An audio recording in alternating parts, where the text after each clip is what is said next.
Good morning, beautiful. Hi, I'm Jordan James, and this is Good Deeds Buffalo. I want to thank the Hispanic Heritage Council of Western New York for sponsoring this episode and allowing me the opportunity to take the time to give back and highlight the good deeds of the City of Good Neighbors that often go unnoticed. On Good Deeds Buffalo, the Western New York community will nominate someone for their good deed. This person would be involved in the community and oftentimes are a beacon of hope and kindness. And by merit, I will select someone to showcase and thank. Enjoy the show.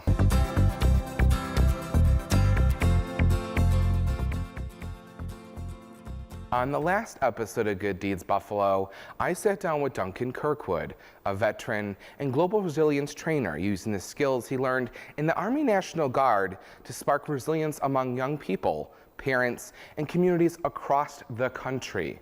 He is truly inspiring. To watch that episode or to learn how you can help Duncan, head over to gooddeedsbuffalo.tv.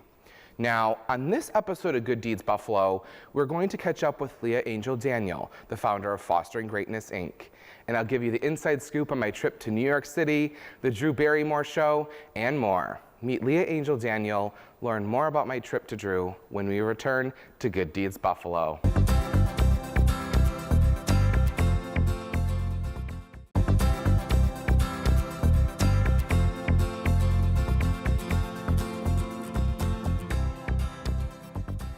Joining me now in studio is Leah Angel-Daniel. So Leah, when did you know you wanted to start Fostering Greatness, Inc.?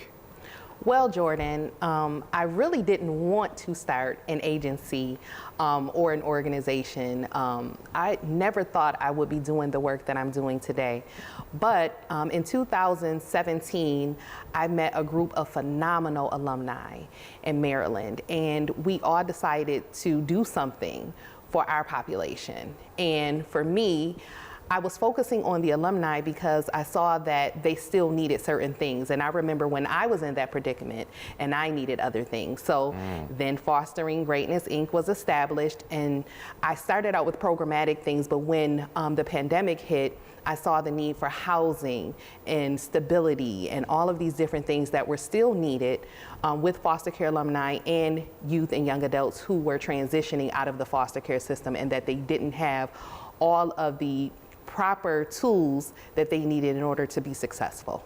Wow. Now, you had mentioned, being in foster care yourself and being in that situation. What is an important lesson you learned while in foster care? I learned that it's all about mindset and your perspective, and it is great to have mentors. I would not be where I am today if I didn't have my mentors. A lot of youth in care really don't trust adults, because of the situations they've gone through. But when they leave care, they need concrete supports in their time of need, and many of them don't have that. They don't have that lifesaver. So thinking back to when I was in foster care, when I was around the age of 15, I met a woman named Miss Washington, and she said, "Leah, you got it." And I'm like, "What is it?" And she said, "You have that it factor." So she saw something in me that I did not see in myself. And so that was the importance of having mentors, them being able to speak life into me when I felt like life was not going well, and that I was in a system that didn't understand a young Black girl, and dealing with a mom who was herself dealing with drug addiction and alcoholism and mental health. So how even to think about those things? How do I build boundaries? How do I still love my mom? All of those different type of things. And then I had siblings too, who didn't have the understanding that I had. So how do I explain things to them? So I really needed a village. I really needed people to, again, speak life into me, into my situation, and to let me know that I was capable of doing things. And even though we know what we can do, it's good to hear it from other people that we know that love and care about us. It is. It's so good to have a mentor and there's somebody who can remind you how awesome you truly are. Yes. I have that here at WBBZ TV and the whole team that does that for me. And you knew you needed to do that for your own community. Yes. Now, what services does Fostering Greatness offer the community? Where do you step in? Well, we don't have an actual building yet, and we would like to have one as far as to offer housing and specifically resources for foster care youth, young adults, and alumni, where they know they can come to this one-stop shop and that they're able to get the resources that they need in order to live a fulfilling life. To start where they're at and not be judged. So some of the things that we offer is personal and professional development. We offer assistance with educational endeavors or workforce development.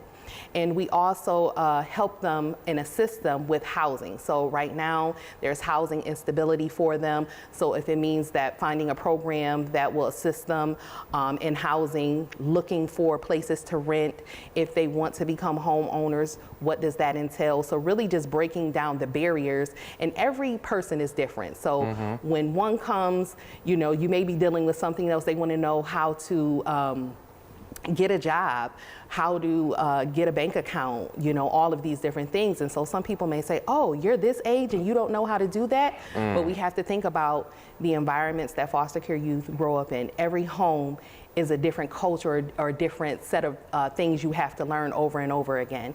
And if they don't have the right foundational tools, as far as like if they were abandoned or neglected, you know, a lot of things are missing in order to, again, when I say be successful, that means just waking up in the morning, going to school, going to their jobs, you know, taking care of their children if they have any, you know, things that we sometimes take for granted. It's those things that, you know, sometimes they struggle doing that. And I know it can be very difficult. I mean, myself, you know, I'm the youngest of 4 boys, and my mom was so busy. And there's things that I, you know, missed out on. And if I didn't seek out those mentors to help me learn those things, I wouldn't be where I am today. So, you know, when we first met, you inspired me so much. And I'm happy you're doing this. You're really being their mentor where they need it most. Like, what do you enjoy most about what you do? I enjoy the process.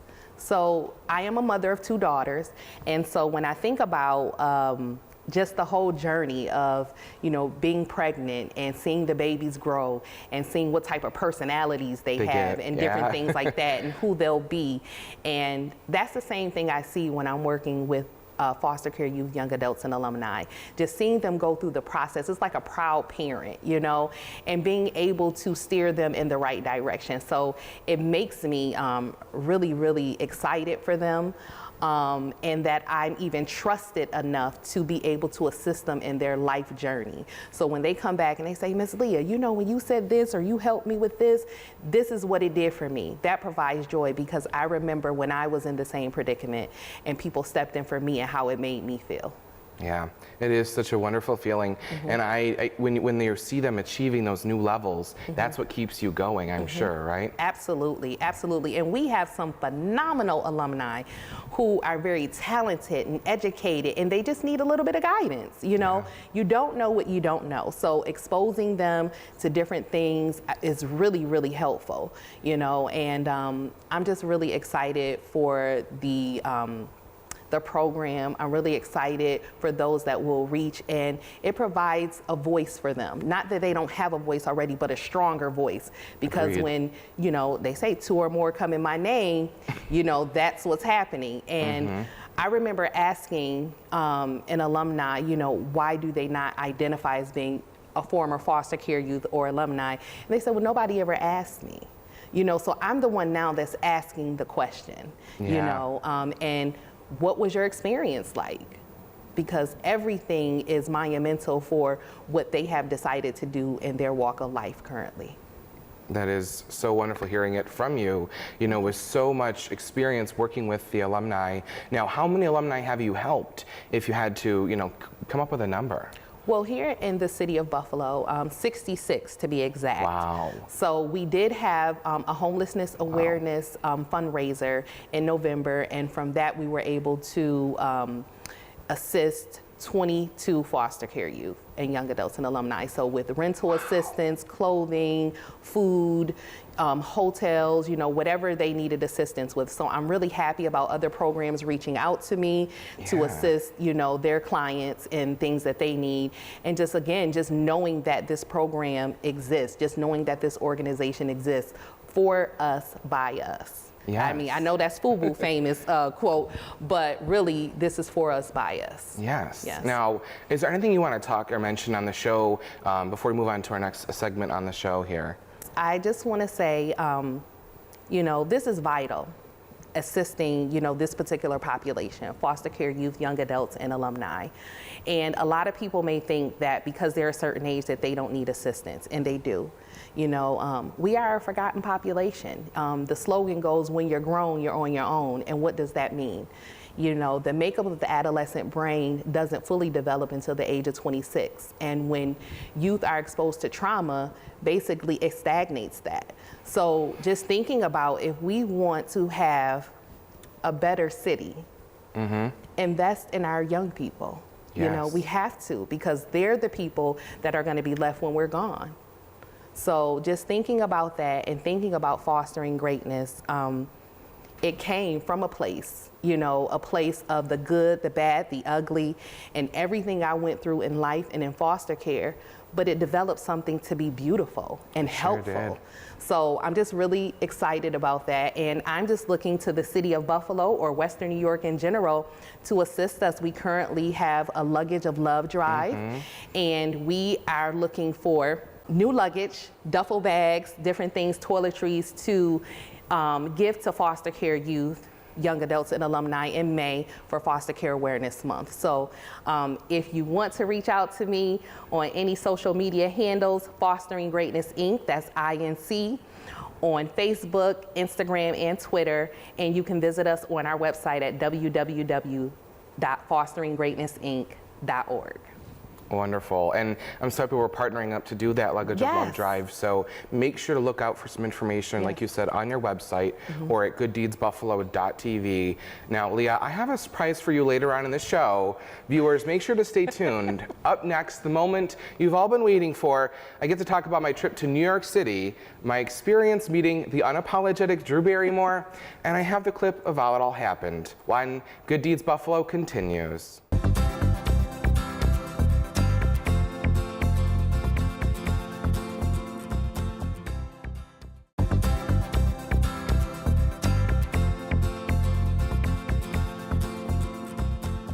Welcome back to Good Deeds Buffalo. This is the segment I know you've all been waiting for. I was on the Drew Barrymore show as a surprise guest, a surprise that I have been dreaming for. Drew Barrymore was so honest and true when I met her, and I had some awesome surprises. I can't wait for the future and what we're able to do with Drew Barrymore's support moving forward. You guys are gonna have to see this clip to believe it. Leading up to that experience, I was contacted by the Drew Barrymore show. They sent me an email, and when I first read it, I was like, oh my God, the Drew Barrymore show contacted me, and I remember jumping up and down with joy. I got to interview and talk with this team at Drew Barrymore via Zoom, and we got to learn more about each other. They learned more about me and my mission, and then they invited me out to New York City, where they put me in a hotel right across from CBS Studios. And for me to be at CBS Studios, where television was really pioneered, it was so amazing. I got to take pictures of the old cameras that they started with, the first color camera for video. When I got to the studios, the Drew Barrymore team put me in a green room, my own green room where I had snacks and things to relish on. And it was such an awesome experience to finally know that I am where I belong and this is my calling. Drew was able to surprise me and have me on the show with those wonderful gifts. I got my own personalized suits now coming, which I never thought I would have. I met Eric Huberman and his team at Hawk Media, who gave me $15,000 towards personal expenses and getting myself going again. Of course, meeting Drew Barrymore, everything I liked about Drew, literally from the moment I met her, her hug was so genuine. And every question that Drew asked me was from the heart. She took the time to get to know me and to really experience me being in front of her. Drew called me her hero, and when I heard that, I obviously almost had a panic attack. But genuine, she sure is.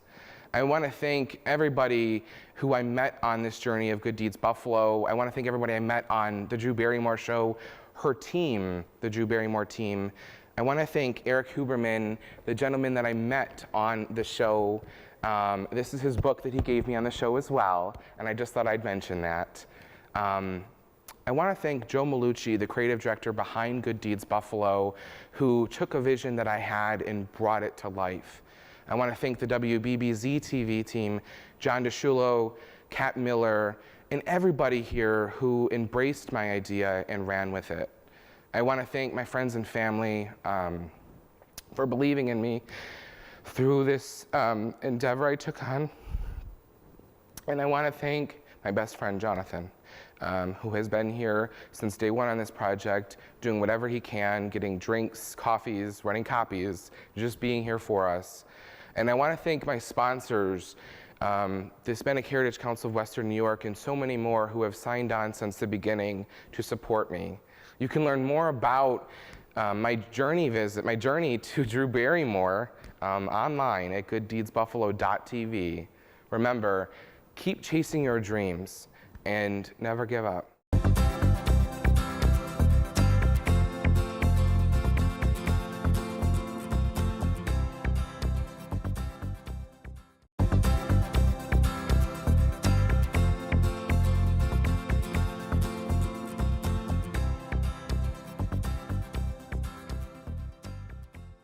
Welcome back to Good Deeds Buffalo. I'm Jordan James. We're here with today's guest, Leah Angel-Daniel. We were just talking about the leadership Leah has been offering foster care alumni in our community with her nonprofit, Fostering Greatness, Inc. This really is my favorite part of the show because I get to give back to those who give without asking for anything in return. And to start, I reached out to my friend Jessie from West Seneca, who is a 200-hour certified yoga teacher focusing on restorative and gentle yoga. She loves what you are doing and what you continue to do for our foster care alumni here. She's donated a personalized relaxation session for you and 4 friends, okay? Oh. She'll focus on simple, gentle movements to create space in your body. How does that sound? It sounds wonderful, and it is very much needed. Thank you. Here you go. Thank you, Jordan. Thank you. You are so very welcome. So I also let my good friend Shell, the owner of Images by Shell, who recently opened her new studio in the Boulevard Mall, know about what you do, and she would like to donate a photo session for you to utilize and build your portfolio and brand. Oh, thank you so much. You thank you, so Shell. Very welcome. Images by Shell is a full-service portrait studio offering in-studio and on-location photo shoots around the Western New York area. Shell has an accessible, all-inclusive studio, and she has the area's only high school very important picture program with multiple sessions for teens leading up to senior year. From maternity to milestone anniversaries, Shell can help capture it all. And I would totally recommend her because I've had the pleasure of working with her. Thank you, Shell. Next up, I reached out to my friends at Certified Auto Brokers in Grand Island, and they absolutely love what you are doing for our foster care here in Western New York. They'd like to do something for you and offer you a year's worth of oil changes on them. They want to take good care of you and make you feel like part of their family because that's what you've been doing for foster care around Western New York. Wow, thank you. At Certified Auto Brokers, they aren't a normal car dealership, you see. Their mission is to provide customers with a buying experience that is extraordinary, a value that is impossible to beat, with a setting both online and in person that is second to none. Do you know someone you would like for me to highlight for their good deed on Good Deeds Buffalo? This person would be involved in the community and oftentimes our beacon of hope and kindness. Head over to gooddeedsbuffalo.tv and fill out the quick and easy nomination form. If selected, we'll reach out to you for more information. Again, thank you so much for coming on the show, Leah. Thank you. You guys can learn how to help Leah and her mission at Fostering Greatness, Inc. online at gooddeedsbuffalo.tv. I want to thank the Hispanic Heritage Council of Western New York, their underwriters, and WBBZ TV for their support. And I also want to thank our gift sponsors, Yoga with Jessie, Images by Shell, and Certified Auto Brokers. Until next time, I'm Jordan James, and this is Good Deeds Buffalo. Thanks for watching. Remember, hate is in the moment, love is forever.